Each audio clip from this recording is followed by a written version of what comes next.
Vamos orar novamente. Senhor Deus, nós pedimos que o Senhor acalme os nossos corações, as nossas mentes,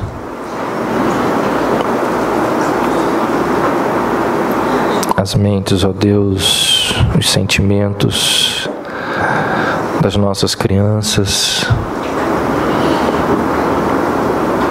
e também as nossas que muitas vezes estão em ebulição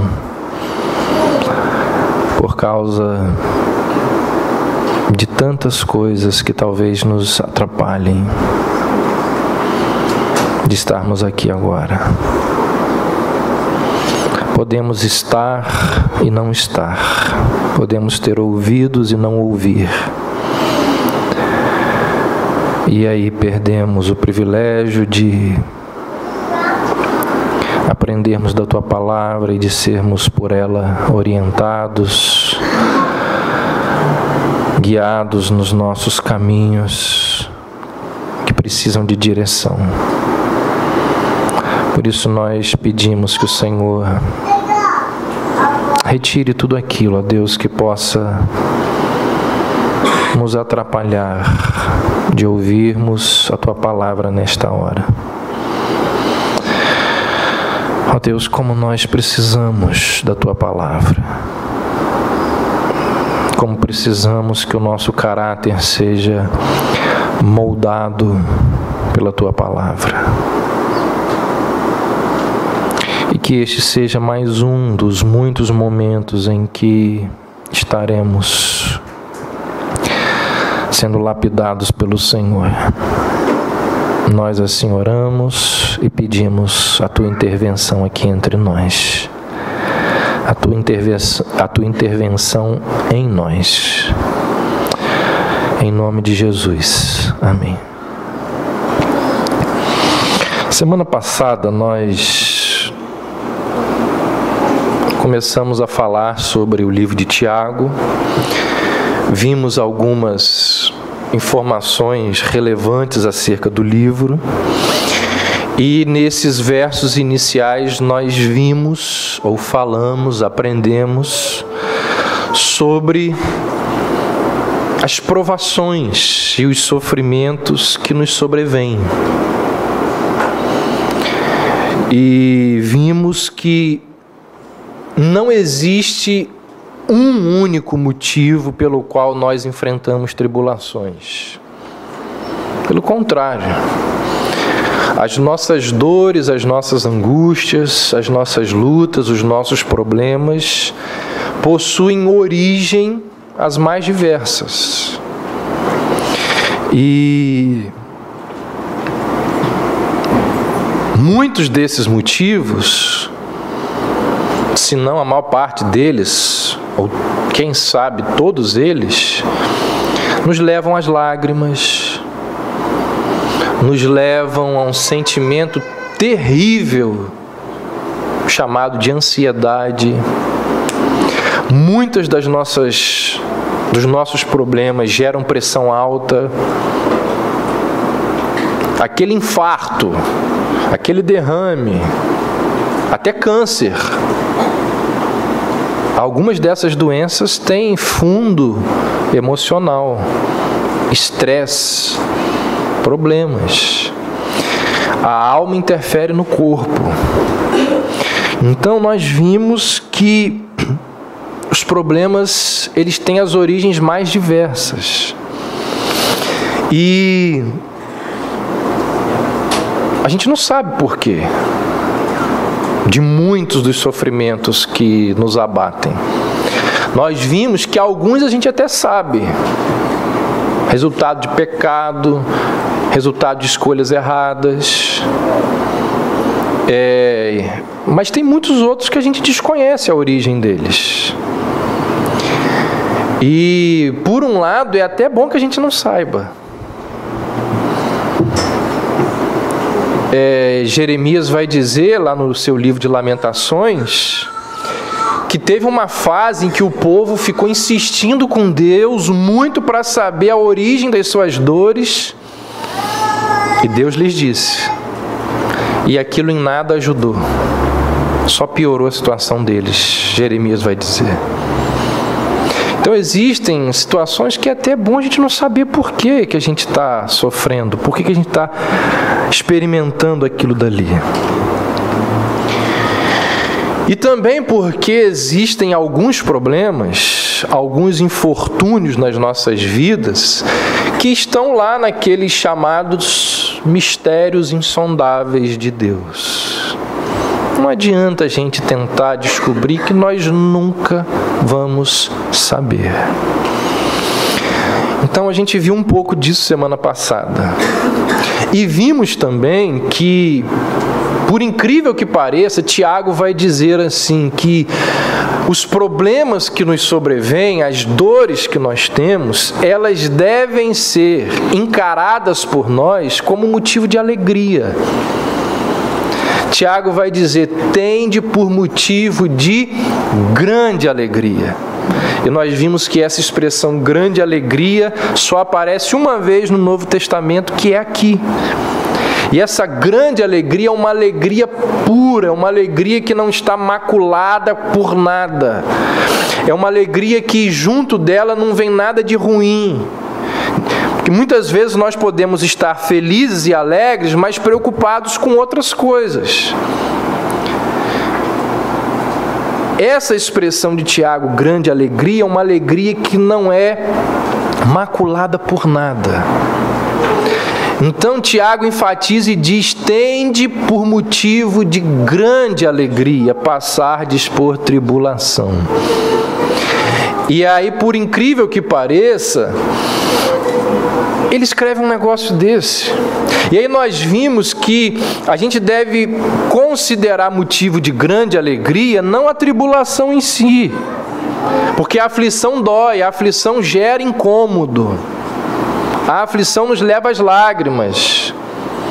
Então nós devemos considerar as aflições motivo de grande alegria, não por ela, mas pelo resultado, pelo fruto que a aflição gera em nós.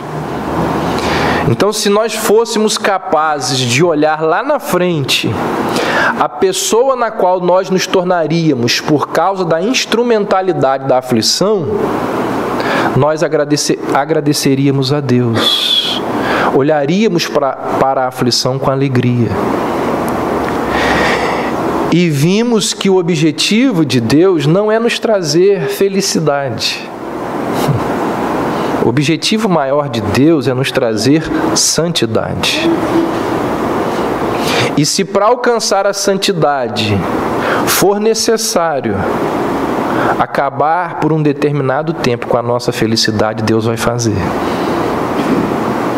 Se for necessário Deus enviar problemas, tribulações, as mais diversas, para nos levar a parecermos cada vez mais com Jesus, Deus vai fazer.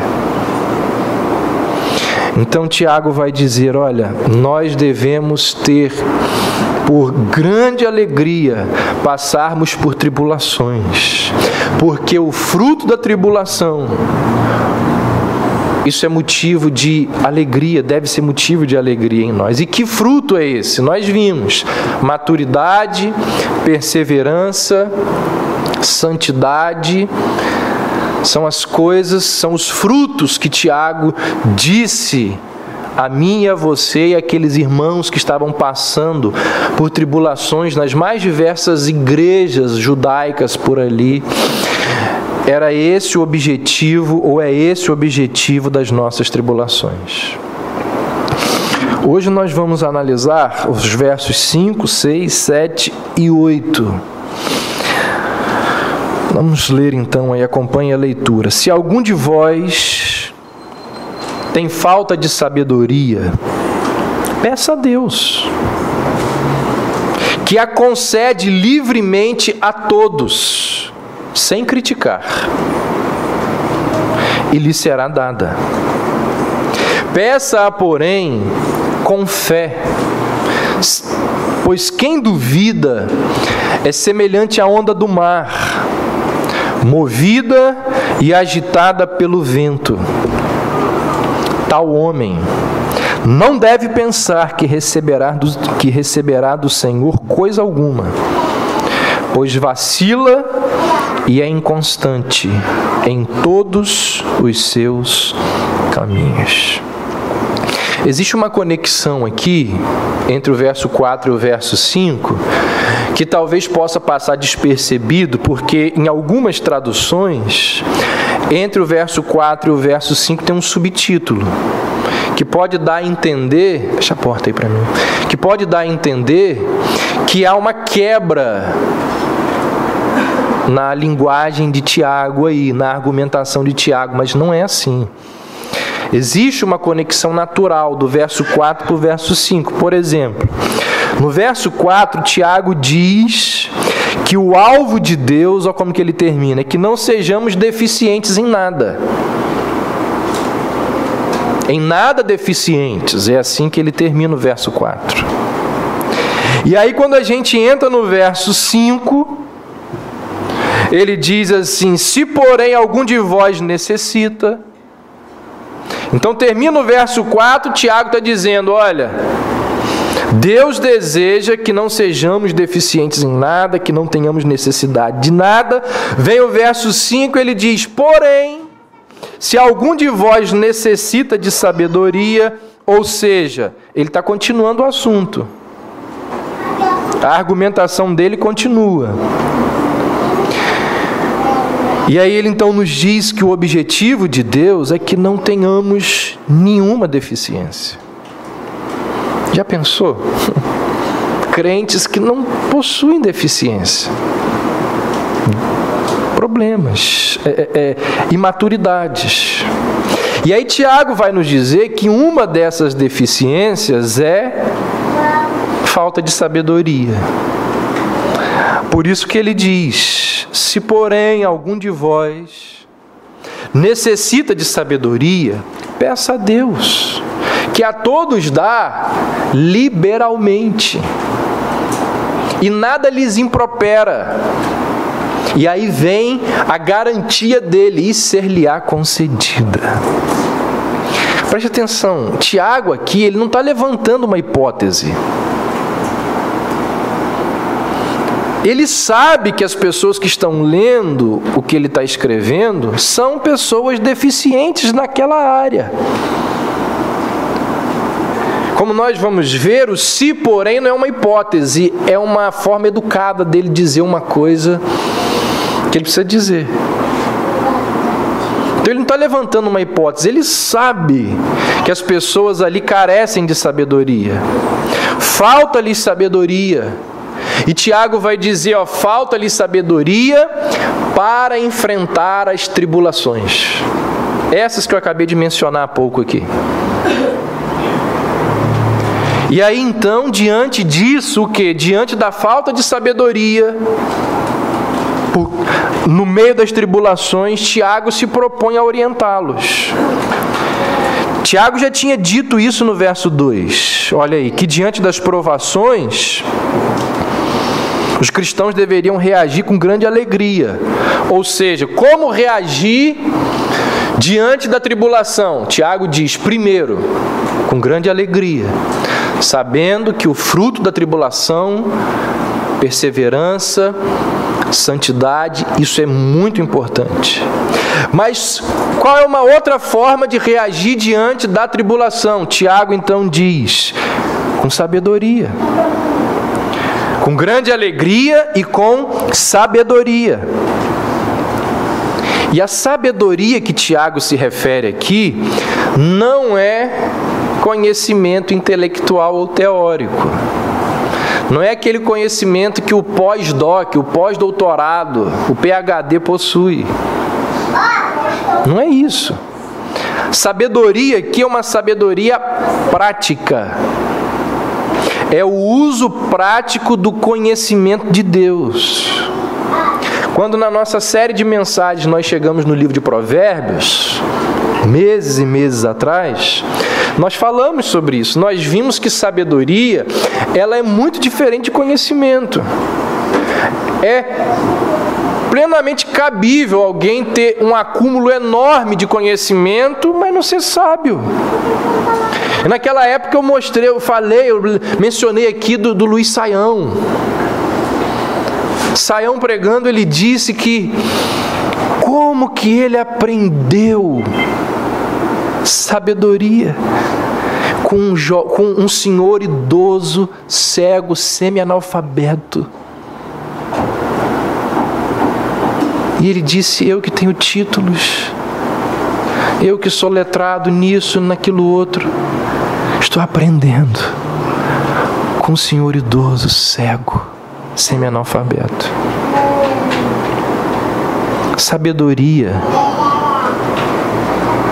biblicamente, não tem a ver com conhecimento, tem a ver com o viver correto. Saber colocar em prática aquilo que Deus nos ensinou. Muita gente tem conhecimento e pouca sabedoria. Então, sabedoria aqui é a prática, é o uso prático daquilo que você aprendeu. Como eu disse semana passada, Tiago é o livro de Provérbios do Novo Testamento. É colocar na prática aquilo que você sabe. Como disse naquela oportunidade, há um ditado que diz assim: conhecimento é saber que tomate é fruta. Sabedoria é não colocar tomate na salada de fruta. Entendeu isso? Essa é a diferença de conhecimento e sabedoria. Sabedoria é essa aplicação prática do conhecimento adquirido. É essa capacidade de viver bem onde nós estivermos, com quem quer que esteja ao nosso lado. Isso é sabedoria. Outra verdade presente em Provérbios, que tem a ver com o que Tiago está falando aqui, acerca da sabedoria, Provérbios vai dizer que o temor do Senhor é o princípio da sabedoria. Ou seja, no alicerce do viver bem está o temor a Deus. O autor de Provérbios, ele vai dizer assim: confia no Senhor de todo o teu coração e não te estribes no teu próprio entendimento. Não se baseie no seu próprio entendimento. Então é possível você agir de duas maneiras: segundo a lei de Deus ou segundo o seu próprio coração. Na vida nós podemos seguir os mandamentos de Deus ou seguir aquilo que é a nossa inclinação natural ou aquilo que a comodidade nos leva a desejar. E o apelo do escritor bíblico é para que a gente descarte os nossos pensamentos e a nossa forma de pensar sobre a vida e a gente se baseie tão somente naquilo que a palavra de Deus nos diz. O autor de Provérbios, num outro verso, vai dizer: não sejas sábio. Não sejas sábio aos teus próprios olhos. Quanta gente que é sábia aos próprios olhos, né? Tem resposta para tudo.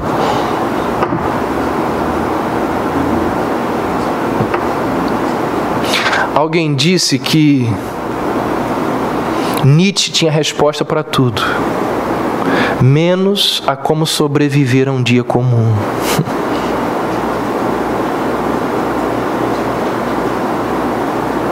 Tem resposta para tudo, mas não sabe viver de forma sábia.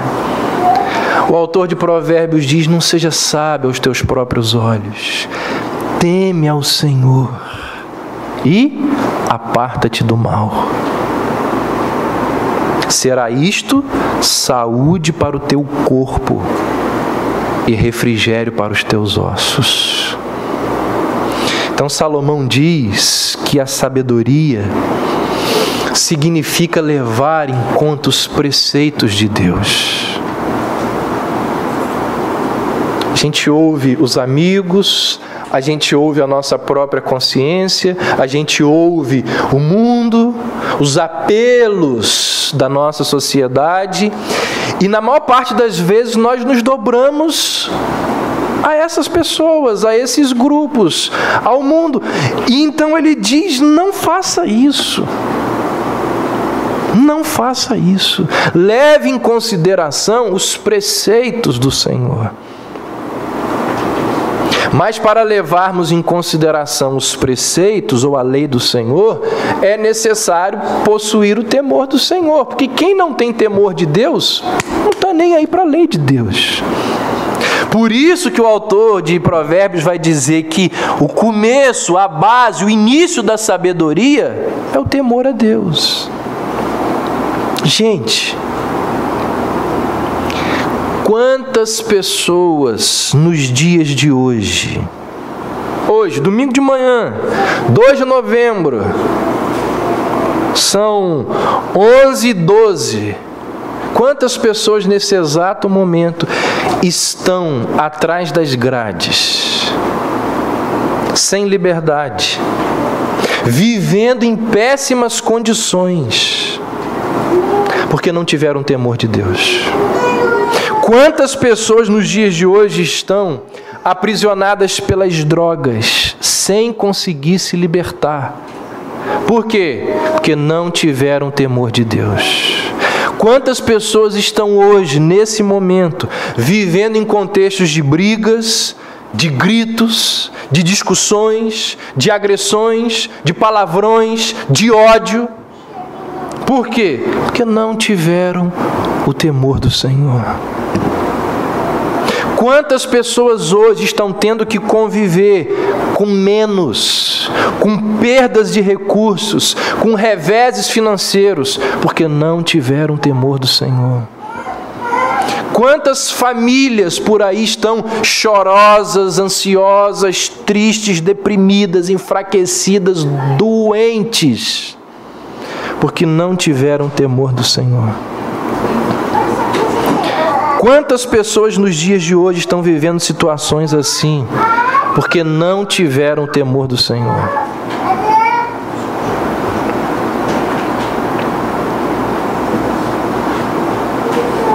O autor de Provérbios, ele diz que a paz e a tranquilidade que procedem de uma vida correta não tem preço. Ele diz assim: isto será saúde para o teu corpo e refrigério para os teus ossos. Então, o sábio é aquele que percebeu que o viver que agrada a Deus vai livrá-lo de muitos males. O viver que agrada a Deus vai livrá-lo de uma quantidade enorme de dores de cabeça, dores de cabeça. Vai livrá-lo de uma série de constrangimentos.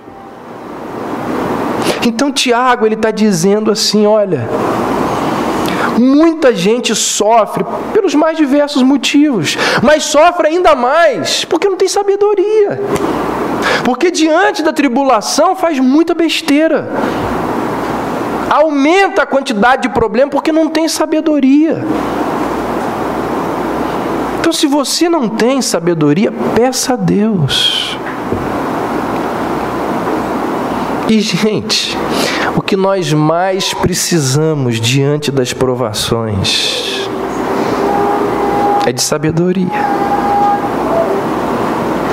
É de sabedoria. É exatamente diante das tribulações, no meio da tribulação, que a gente percebe quem é sábio e quem é tolo. Quando a provação vem, a forma como se reage, dá para diagnosticar se a pessoa é sábia ou é tola. É diante da adversidade que nós diferenciamos meninos de homens. Ou seja, É na tribulação que nós percebemos a carência de maturidade. É ali que se sobressai. Na adversidade a gente percebe como que um homem reage, como que um menino reage. Se, porém, algum de vós necessita de sabedoria, peça a Deus. O verbo pedir no grego, ele está no imperativo presente, ou seja, transmite a ideia de pedidos constantes e contínuos. O que isso nos lembra? Que para cada nova situação, uma nova oração deve existir. Um novo pedido, um novo clamor por orientação e sabedoria. Ontem eu pedi sabedoria para esse problema. Consegui lidar com ele. Hoje já apareceu outro. Peça sabedoria de novo. Se algum de vós precisa de sabedoria, continue pedindo a Deus. É o sentido do texto lá no original. Porque constantemente nós somos colocados diante de situações que a gente nunca imaginou que fosse passar.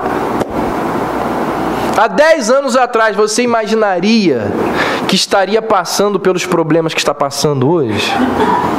Ou seja, você precisa de uma parcela maior de sabedoria. Se algum de vós, no meio dos problemas, precisa de sabedoria, continue pedindo a Deus. Peça hoje, peça amanhã, daqui a 20 anos, peça de novo. Existe um relato, um caso bíblico muito famoso de alguém que pediu a Deus sabedoria. Quem foi? Salomão. Vocês já pararam para pensar? Deus chega diante de Salomão e diz assim: peça qualquer coisa que eu vou te dar. Gênio da lâmpada, não é? Não é isso? A pessoa que criou essa história deve ter se lembrado disso. O que você quiser, Salomão, eu vou te dar. O que você quer? Eu quero uma cobertura na barra. Quero um carro novo. Eu quero uma aposentadoria gorda. Vocês estão rindo? Salomão podia ter pedido isso. Podia ter pedido o quê? Riqueza. Ele poderia ter pedido riqueza. Mas não foi isso que ele pediu. Ele disse que o Senhor me dê sabedoria para eu governar o meu reino. Qual de nós hoje em dia, se Deus chegasse, que o Senhor me dê sabedoria para eu governar minha casa? E diz a Bíblia que isso agradou tanto a Deus, que Deus deu a Salomão coisas que Salomão não pediu. Todas as outras coisas vieram a reboque, porque Salomão pediu sabedoria. Então, o que Tiago está dizendo aqui no início do livro dele? Só lembrando que a gente viu semana passada, ele está escrevendo a pessoas, a crentes judeus que estão dispersos nas mais diversas igrejas, passando por problemas, enfrentando tribulações. Tiago diz: olha, no meio das tribulações, enfrente-as com alegria, porque o fruto da tribulação vai produzir perseverança, santidade, maturidade em vocês. Além disso, ao passar pela tribulação, peça a Deus sabedoria. Continue pedindo, Deus há de lhe dar. E, como disse há pouco, Tiago é muito educado aqui, porque ele diz: se alguém tem sabedoria, falta de sabedoria. Ele é muito educado, porque ele sabe que todos nós carecemos de sabedoria para viver.